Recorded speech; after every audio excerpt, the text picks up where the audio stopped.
Today's guests are Dawn and Daana from the Myelin and Melanin podcast.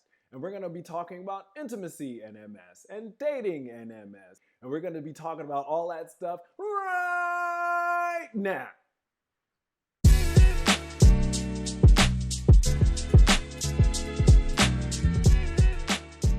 I'm here with Dawn and Daana of the Myelin and Melanin podcast. And they've been having a series about intimacy and MS on their podcast lately, right? So talk to me about that. What's going on with that? Yeah, so in April, we started the series. It's called That Part, Intimacy and MS. And it's a 10-part series. Started it because, one, intimacy is a huge topic. There's no way that you could fit the topic of intimacy into one 45-minute podcast. True. So we decided we needed to do a series. So yeah, we started with self-love and just kind of went from there. So self-love, and then that extrapolates to partner love and like kids love, and just intimacy being just a bit more about, when two people come together and right, exactly. Yeah. Right. We know that in order to really establish any sort of intimate relationship, be it platonic, romantic, or whatever, it really starts with yourself. You've got to love and accept yourself. Absolutely. What say you about this, Dawn? I can see them wheels turning up there. What's happening? Well, we used slides from a sex therapist, an MS therapist, and his name is Dr. Ducharme. And that was kind of our anchor for each slide. And he talked about how communicating, not creating the past or recreating the past, and using props and tools if you need to every now and then to get the job done if you're going to go the physical route. But through the emotional and mental aspect of intimacy, he really focused on communicating and being comfortable with where you are and with where your body is. And that is really the crux of the whole series, in my opinion, because without loving yourself and without communicating, the other pieces just won't come together. Right. Absolutely. And there's something in coming to not to grips or to terms, but understanding what your own capability of intimacy is and what you need to provide intimacy to others, and what others need to provide to have intimacy with you. And you guys are doing it with so many different type of people. There's other MS guests. There's your friends and family. There's other people in the community, and that's why you guys are stellar at making this sort of content, and why you needed to be guests on this program as we sit here and talk about intimacy and MS and these relationships. And like, have people's relationships changed because of MS? Has the intimacy changed at all? Talk to me about that. I think that. No, pick it. Go ahead. One? No, I was going to say, I think that one of the things, and Dawn mentioned this, so one of the things that Dr. Ducharme mentioned in the slides is that one of the first things you should not do is try to recreate the past. And so we know that MS is a chronic and progressive disease. Who you are now might not be the person that you are in terms of ability 2 months from now. And so you have to be prepared to deal with that, for lack of a better term. And so I think you have to accept the reality that MS is going to impact your ability, your physical abilities. And not to say that that's a bad thing. So it's important that we not try to recreate the past, that we accept that we're going to change. That's the nature of this disease. It's not good or bad. It just is. So, yeah. What do you got to say about that? What's going on? It's important to realize that your MS specialty your physical therapist and your occupational therapist are there to support you. So if you have a question about, hey, this is not working right, can you help me? Um, Bring that to them. And that's all a part of the communication that we were discussing. So when you experience some sort of, change in your body, it's important to discuss that with your multidisciplinary team. For example, your MS specialist, your occupational therapist, your physical therapist. And we had these individuals on with us. Dr. Gretchen is amazing. Dr. Mitzi Williams is amazing. Dr. Foster is amazing. And Audra Endermuley, the occupational therapist. And they all discussed, being open and honest and ready to talk about and tackle this topic with their patients. Because there are tools and there are things that can be utilized to enhance or help your physical intimate moment, as well as your moment that you want to your intimate communication moment. Yeah, no, this topic is important because there's so many people are not always the most forthcoming when they're speaking to their neurologist about what's going on or what they perhaps might need to increase their quality of life. And that's what it is. We're trying to increase our quality of life here. Yeah. And that's even what this community is that we're building.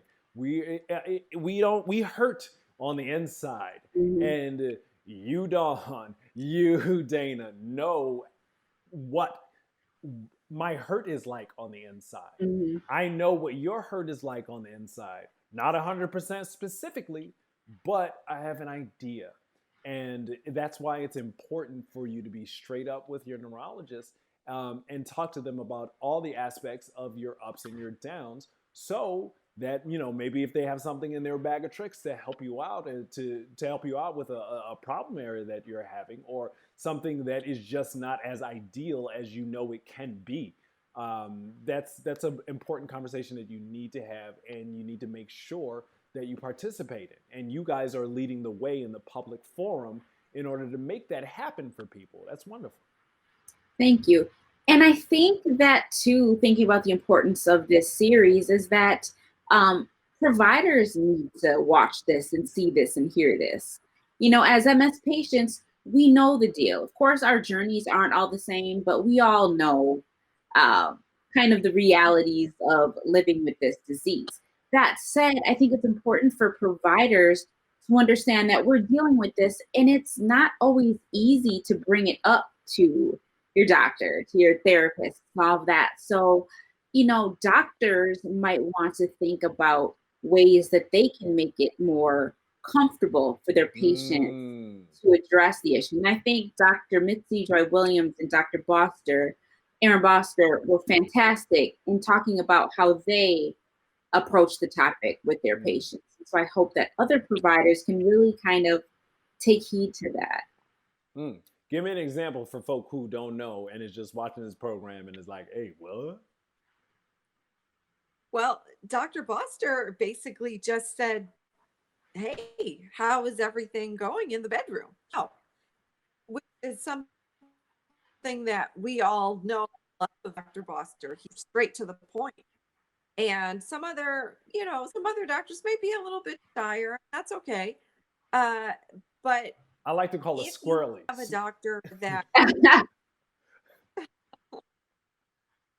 But if you have a doctor. But yeah, if you have a doctor that is open, definitely go and run with that, because he or she may have some critical information for you.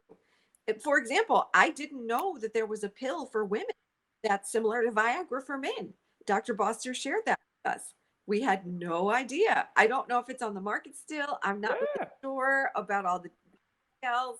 However, if you go back and listen to that episode, people will find out, and you can read about it, of course.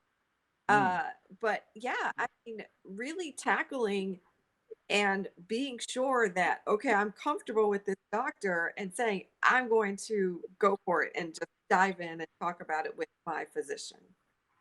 Right. I think and to your physical therapist and occupational therapist. I mean, we had a fantastic conversation with therapists about tools that are out there to kind of help you to help make things happen. So the thigh sling is something that people should go back and listen to. Yeah, there are things out there that are going to help make sexual situations more comfortable, for lack of a better term. Yeah. So, yeah. No, it's important that we're having this conversation right now in this frank, direct way because, like you say, a lot of people just don't talk about it, and Right. it is a component to wellness and a major thing that can be affected by the MS, and Right. it's sort of we're missing a lot of a lot of the patient's life if we aren't frank and direct and talk about these things up front like adults with jobs and lives and careers and loved ones and children and not be squirrely. That's the word that I used earlier. Not be squirrely around these things because ultimately we want to have the best life we can because we have MS weighing on us anyway. Exactly. And the reality is we're sexual beings, period. Mm-hmm. That's what we are. And just because one has an illness or is disabled does not change that fact. And so I think that it's important to highlight that sex and disability and chronic illness, it's all intertwined. You know what I'm saying? Yeah, we need to highlight that this is an issue. This is something that we face and experience, and we need to talk about it. So, yeah. Yeah, what say you, Dawn? I'm looking at you like, No, I'm just thinking about, the fact that I've had MS for 20 years and I have never had this conversation with any of my therapists or any of my, and that's a big deal. And this series has really opened my eyes up, and I can say that I don't feel that my therapist or my neurologist have been, like afraid to speak to me about it. I just think that I have the responsibility as well as them to come together and say, hey, line, if this were to be a problem, what can I do? But I think for the most part, I was so focused on the disease and what the disease was doing to me. I wasn't really focused on, sex or intimacy. So I just kind of like forgot about it. But then when I did reach a point where I'm like, I'm kind of uncomfortable. Yeah. My doctor, I didn't tell her exactly, but I think she's alluding to, so she's a psychologist, which was great. And the person you probably want to add to your list, your arsenal, your MS arsenal. Yeah. Right. Yeah. Again, I think that's why we even can continue to hold this space because it's difficult to talk about these things.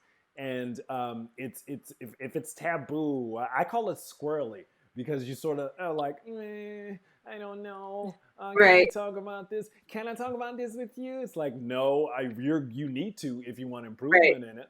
And that's kind of what we're doing here right now. So you guys, it's there. So beyond like even lover intimacy, like but intimacy with family and relationships, like how has the conversation that you guys have led revolved around that?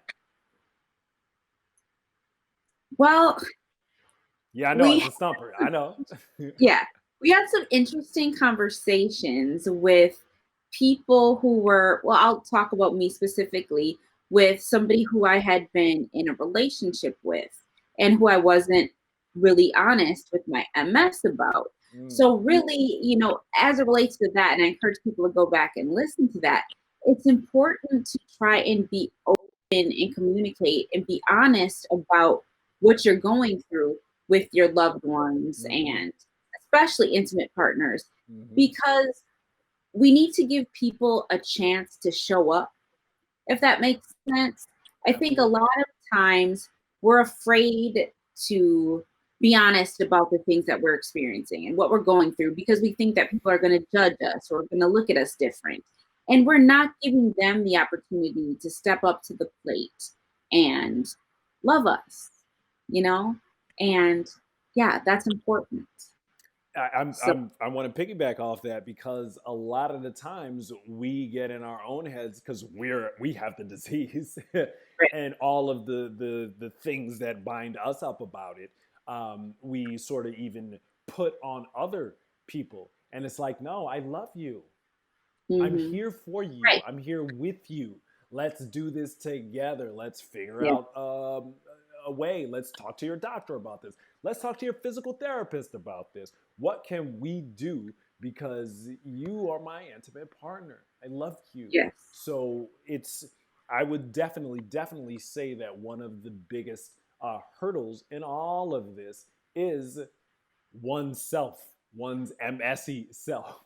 Mm-hmm. Um, and it makes me think of the word messy. But one MSer is got to make sure that they get out of their own way so that they can have the best that they can have, even if Yes. that may look like something that, they never thought it would look like. Right. Exactly. And that's why it starts and all with the self-acceptance. Good, Dawn? and the takeaway that I had from one of our episodes with an acne, the one that's prior to Dana's episode, or the one that she was just referring to, it was, you are enough. And I spent an inordinate amount of time figuring out, does he like me? Will he like this? Well, I can't wear heels anymore. So am I sexy? Am I pretty? Am I this or that? And I never ever realized until he just said one day and woke me up, Dawn, you are enough. Where you are is enough. I accept you wholeheartedly. And that meant the world to me. So, yeah, it was heavy. It was very heavy. And that's why I really enjoyed this series. And like I said, we have so much more to come because Daana and I spoke from a very heteronormative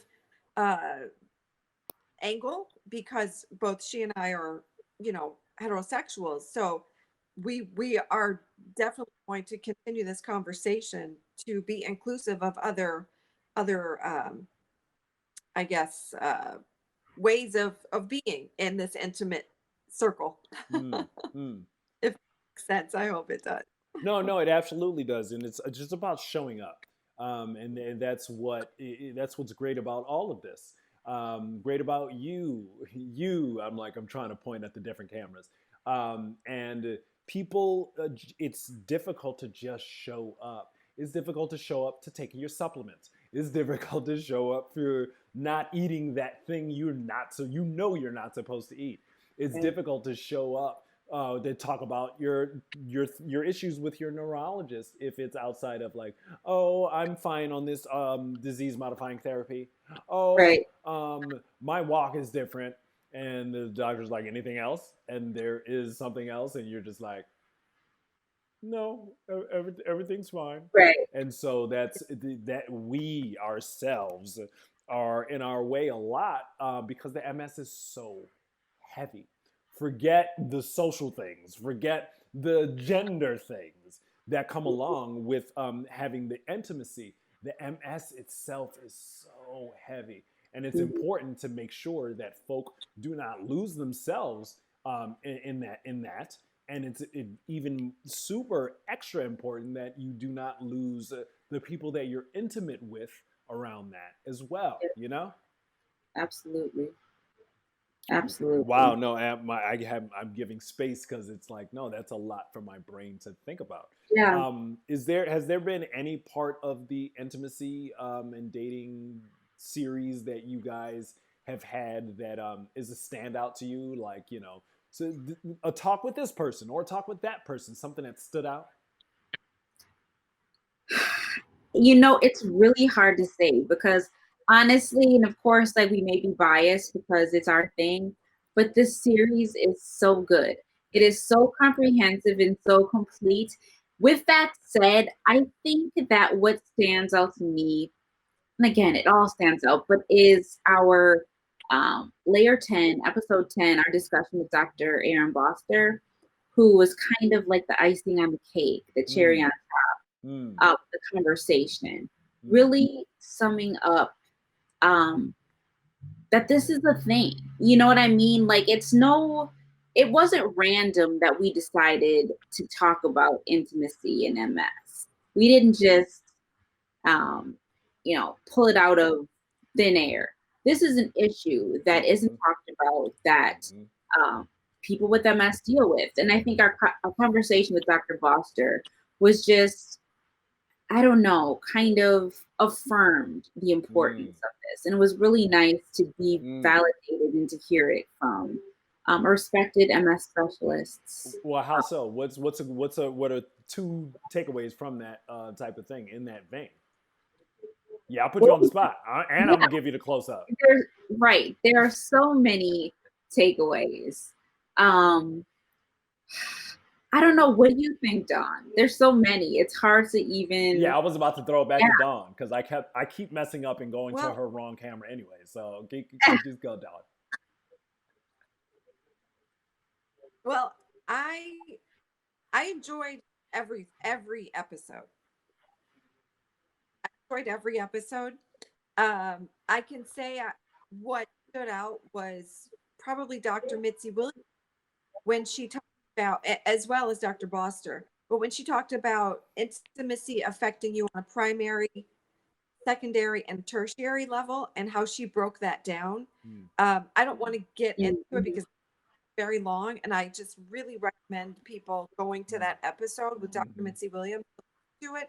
It just kind of was full circle for me as someone who has MS and how MS affects you on the primary, secondary, and tertiary level. And it was just it made so much sense. Everything that she talked about was like, wow, so that's why this happens. Okay, so the lesion that's on my thoracic spine is affecting my down there's, as Dr. Butler said. Yeah. I understand. And okay, so the lesion that's placed here on my brain is affecting my emotional aspect of intimacy and acting to this. So, okay, all right, and then I think the primary is kind of like, okay, the acceptance of, I have MS. It's really messing with my parts here, so I need to figure out something. And it's just very it's very layered, as we say in episode. And she peels back everything so gently and beautifully. Like I said, I recommend others, to just go and check out some of these episodes or all of the episodes. Yes, definitely. Yeah, Do you agree, Daana? Yeah. Yes. It's so hard. Again, it's so hard to pick out. I mean, as I'm hearing Dawn talk, then I'm thinking about this. Well, in this episode, people just need to go and listen to the series. That part, Intimacy and MS, 10-part series. And we're keeping it going. So, yeah. It's a lot to unpack, and I think one of the major takeaways from this interview, this session here, is to show that people with MS, it's okay for you to speak about these things, and it's important for you to speak about these things. And even if you are still squirrely within yourself, you are now have another example of two ladies, one guy talking about this type of thing. And sometimes it might be, maybe it's embarrassing. Maybe, and it's not embarrassing, it's more vulnerable. The vulnerability of saying, yeah, you know what, this doesn't work the way it used to, or it should. Or, yay, you know what, I'm actually having a problem with this, and I want to make sure that you and I have our intimate time. Because, if it's just us sitting here and watching Westworld, if it's just us sitting here and we're reading on the couch together, there's some element of when you have a disease like MS, you're always chasing behind your symptoms and symptom management. And how do the symptoms make you feel? And no, I'm down now. And you're going to be down for the next, 6 to 8 hours. But it's like, okay, can you just be down for like 4 of those hours? And Right. even if you do not make the goal that you wanted for the day, can you spend that last 2 hours being intimate with your partner, even Hmm. if it's just sitting down and having a dinner and, oh, Yeah. I'll do the dishes, baby, and let's go. Like, I mean, I always do the dishes in Yeah. my house, so, but that doesn't matter. But I think that's another aspect that really needs to get highlighted, because there's your doctor is a part of your team. Right. You are the captain. And if you have a really great neurologist, they will bring up other things that you weren't thinking about, and then maybe that would, expand your mind. But Yes. if you are not speaking up and having a firm uh, way or opinion or steel in your spine, so to speak, to be like, no, this isn't working. I need this to work better. Help me, doc, now. Right. Yeah. Yeah. Sometimes you got to be that forward and firm about it. Look, I could talk to you guys for forever about anything and everything. Where can people find the Myelin and Melanin podcasts? The Myelin and Melanin podcast can be Oh, streamed like everywhere her you voice find. is so powerful.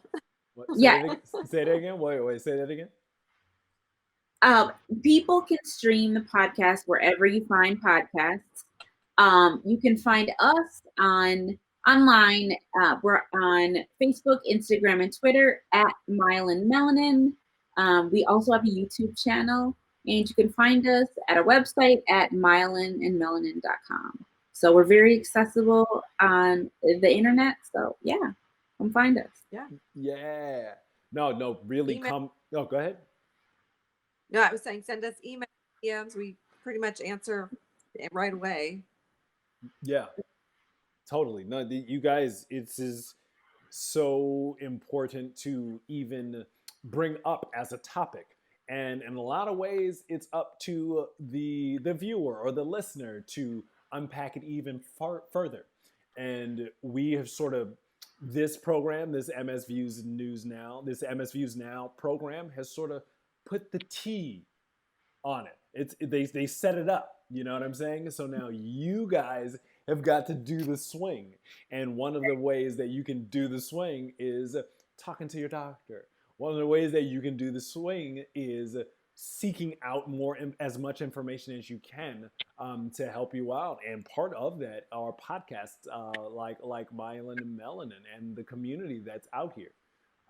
So that's why I'm super thankful that you guys are here, and I'm super thankful that you guys, Dawn and Dana, are here, and I'm super thankful that you guys are tuning in to share this space with us, and to be thinking about these questions for yourself, for your own wellness and your own development. So that's kind of what the whole MS Views Now thing is. Like, it's now. I've called Dawn. I've called Dana. I'm like, oh, okay, get on the video chat because we need to talk about these MS Views now. Right. So, Yeah. so that's kind of what we're trying to continue to keep cooking up here, and what we are trying to continue to provide to people. And you guys keep showing up, so thank you. Thank you.